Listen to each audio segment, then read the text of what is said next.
Self-discipline is the center of all material success. You cannot win the war against the world if you can't win the war against your own mind. I love this one. Fail early, fail often, fail forward. It's always a little bit frustrating to me when people have a negative relationship with failure. Failure is a massive part of being able to be successful. You have to get comfortable with failure. You have to actually seek failure. Failure is where all of the lessons are.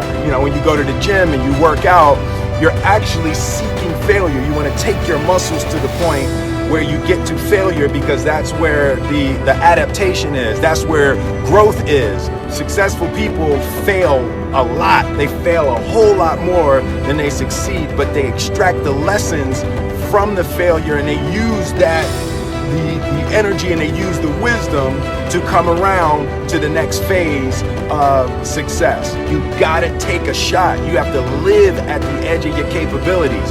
You gotta live where you're almost certain you're gonna fail. That's the reason for practice. Practice is controlled failure. You're getting to your limit, getting to your limit, getting to your limit. You can't lift that, you can't do that, until you get to the point that all of a sudden your body makes the adjustment and then you can do it. Failure actually helps you to recognize the areas where you need to evolve.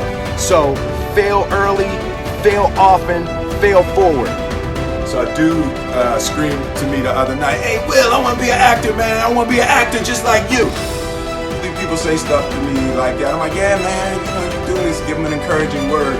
But I was just sitting here thinking, and it dawned on me: 99% of people that say stuff like that are not willing to do what it takes to make their dreams come true. The Marines have a saying: everybody wants to go to heaven, but nobody wants to die.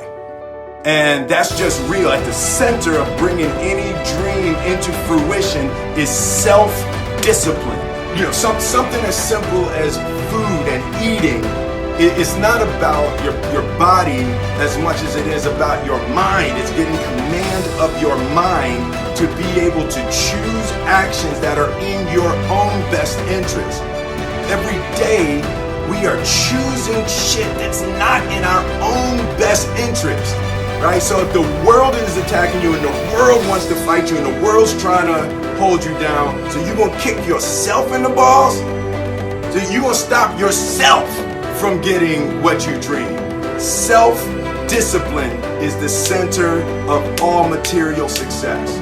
You cannot win the war against the world if you can't win the war against your own mind. The only thing that I can see, you can never really look at yourself. The only thing that I see that is distinctly different about me is I'm not afraid to die on a treadmill. Right? I will run. You would not be outworked. I will not be outworked. Right. Period. You might have more talent than me. You might be smarter than me.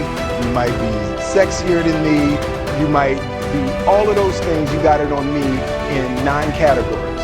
But if we get on the treadmill together, right, there's 2 things.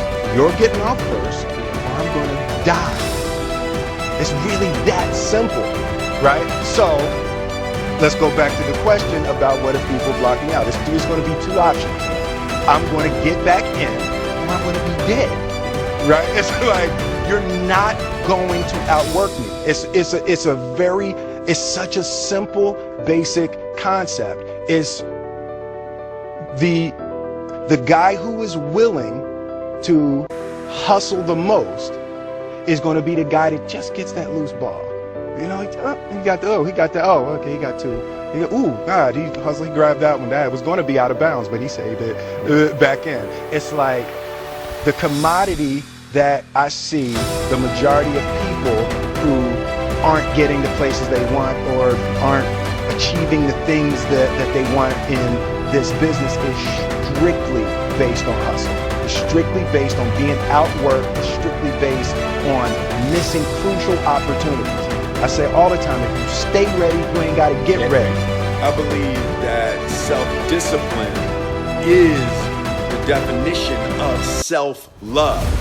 That when you say that you love yourself, that means that you have behavior towards yourself that is loving. It's like you say to yourself, hey man, look, I know you want to eat that pizza and it'll be really good, you know, but I can't let you eat that, man, because if you eat that pizza, you won't feel like shit, you know, and I love you too much to let you eat that. And I think the word discipline has kind of gotten a bad name. We think about it in terms of punishment. I'm not talking about discipline in that way. I'm talking about discipline in the sense that you forego immediate pleasure for the exchange of long-term self-respect. Self-love is, hey, look, I know you got a test on Monday, you know, and I know you really want to go out with your friends. It's Saturday night, you want to go out, but you fail that test, you don't feel good about yourself. You know, I love you too much to let you go out tonight. Self-discipline is self-love. If you want to be happy, you have to love yourself, which means you have to discipline your behavior. The road to sustained happiness is through disciplining your behavior. I learned very young from my parents, absolutely, that you don't try to build a wall. You don't set out to build a wall. You don't say, I'm going to build the biggest, baddest, greatest wall that's ever been built. You don't start there. You say, I'm going to lay this brick as perfectly as a brick can be laid. There will not be one brick on the face of the earth that's going to be laid better than this brick that I'm going to lay in this next 10 minutes. And you do that every single day, and soon you have a wall. And I think psychologically, the advantage that gives me over a lot of people that I have been in competition with in different situations is it's difficult to take the first step when you look how big the task is. The task is never huge to me.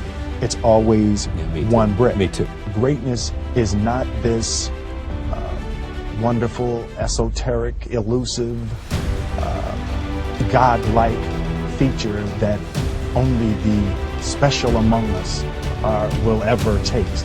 You know, it's something that truly exists in all of us. It's very simple.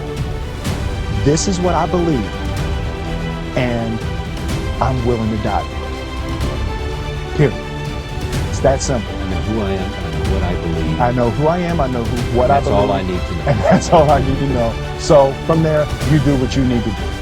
You know, and I think what happens is we make the situation more complex than it has to be. Because we're looking for complexity. There's got to be something complex to understand. It can't be that easy. The separation of talent and skill is one of the greatest misunderstood concepts for people who are trying to excel, who have dreams, that want to do things. Talent you have naturally. Skill is only developed by hours and hours and hours of beating on your craft. I've never really viewed myself as particularly talented. Where I excel is ridiculous, sickening work ethic. You know, while the other guy's sleeping, I'm working. While the other guy's eating, I'm working. There's no easy way around it. No matter how talented you are, your talent is going to fail you if you're not skilled. Mm-hmm. You know, if you don't study, if you don't work really hard and dedicate yourself to being better every single day. If there was one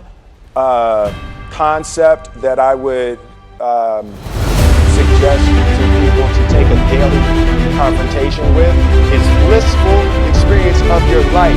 And God placed the best things in life on the other side of terror. On the other side of your maximum fear are all of the best things in life.